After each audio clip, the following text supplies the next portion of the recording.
Students, बायोलॉजीचा आज आपण एक नवीन युनिट स्टार्ट करतो आहे, ecology.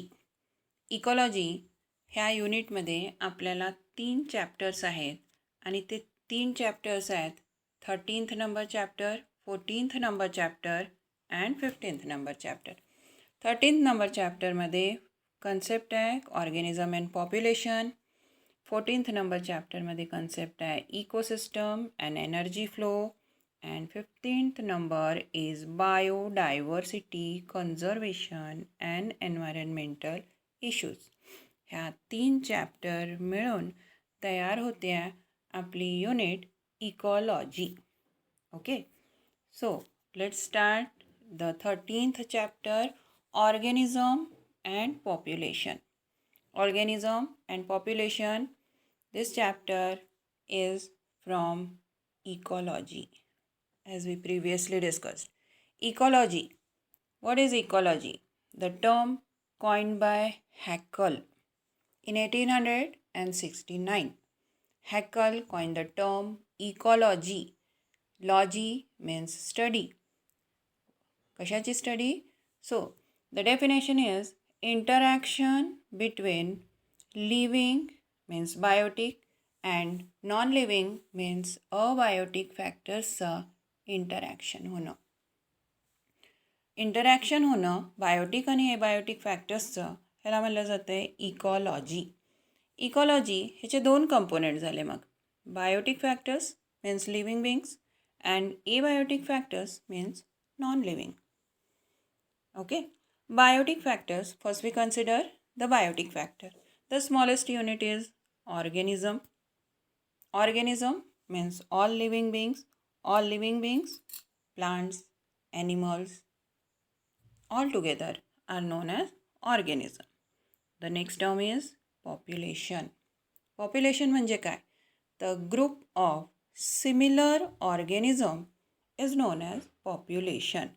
The group of similar organism is called organism, is called population. The group of similar organism is population. The next concept is community. What is community? Community means group of 2 or more population is known as community. 2 किंवा 2 पेक्षा जास्त पॉप्युलेशनच्या ग्रुपला community म्हणलं जाणार. कम्युनिटीपेक्षा मोठी unit काय? तर biome. Biome काय आहे? तर एखाद्या सर्टन स्पेसिफिक क्लायमेटनी गव्हर्न होणारं व्हेजिटेशन जेव्हा कन्सिडर केलं जातं आहे, vegetation as well as the living organism which live there are इन्क्लुडिंगली नोन ॲज बायोम. म्हणजे काय?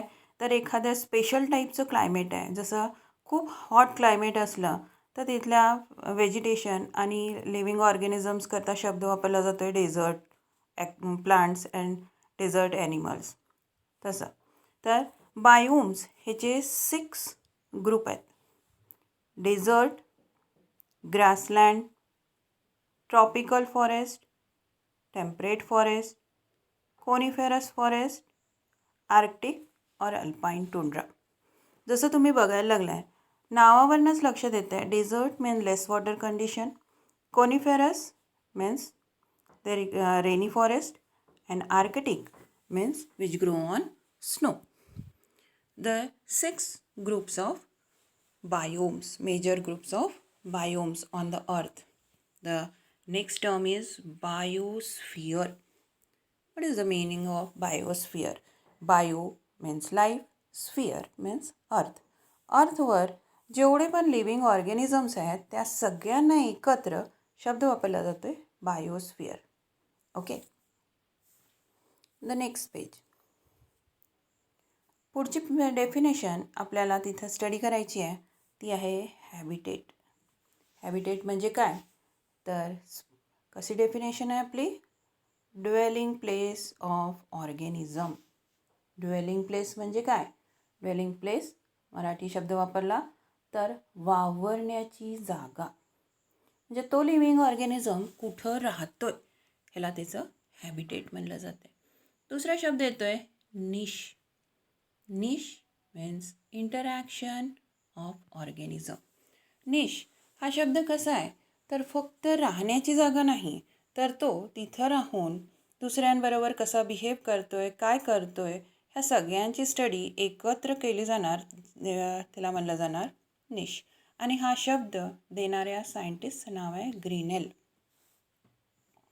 निश ह्याचे 3 टाईप्स आहेत. Spatial niche or habitat niche, trophic niche, multidimensional or hypervolume niche. Niche spelling कशी आहे बघा, NICHE, प्रोनाऊन्स करायचं आहे निश.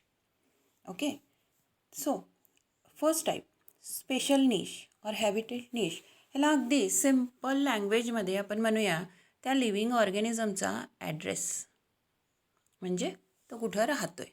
कुठं राहतो आहेचा अर्थ काय झाला, जसं आत्ताच आपण डिस्कस केलं, काही लिव्हिंग ऑर्गॅनिझम वॉटरमध्ये राहतात, काही लँडवर आहेत, काही डेझर्ट एरिया प्रिफर करतात, काही लिव्हिंग ऑर्गॅनिझम स्नोवर आहेत. तर address means special niche. Second is trophic niche. Trophic ह्याला एक्सप्लेन करण्याकरता आपण एक सिम्पल शब्द आपण त्याचा वापरू शकतो, त्याचा प्रोफेशन.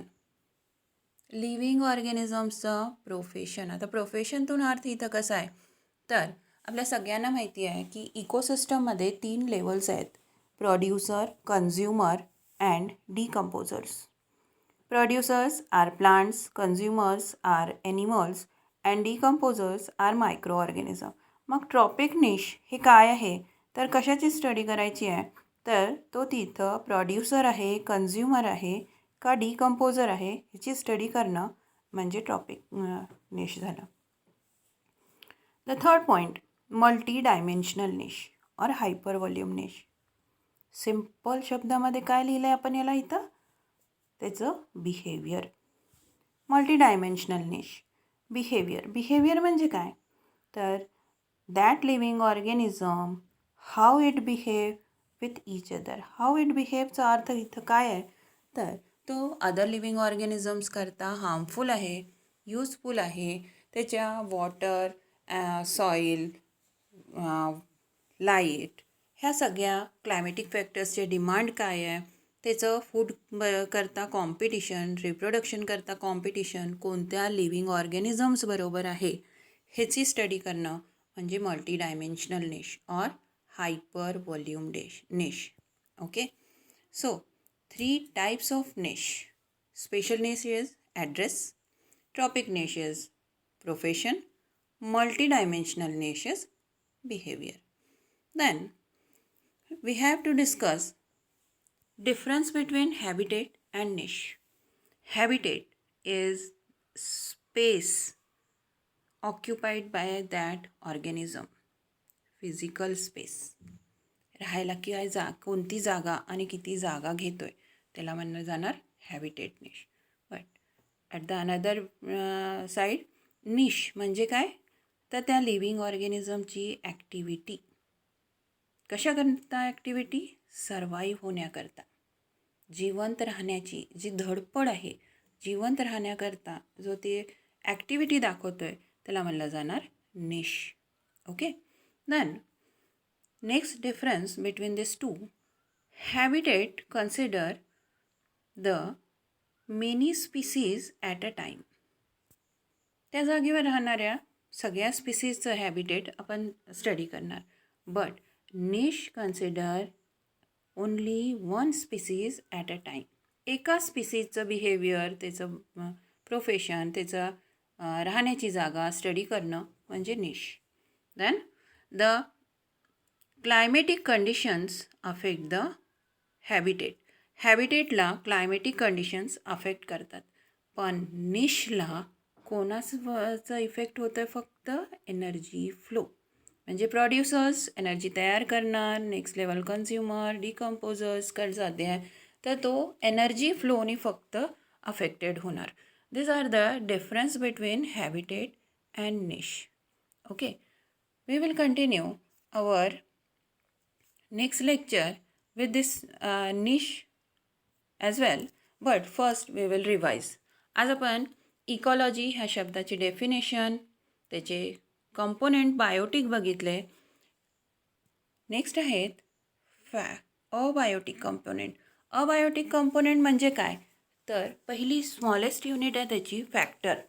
फॅक्टर तुम्हाला लक्षात असेल आपण 11th जेवढे पण टॉपिक वाचले, फोटोसिंथेसिस, रेस्पिरेशन किंवा डायजेशन, ह्या सगळ्या चॅप्टर्सचं कन्क्लुडिंग पॉईंट असायचं फॅक्टर्स अफेक्टिंग दॅट प्रोसेस.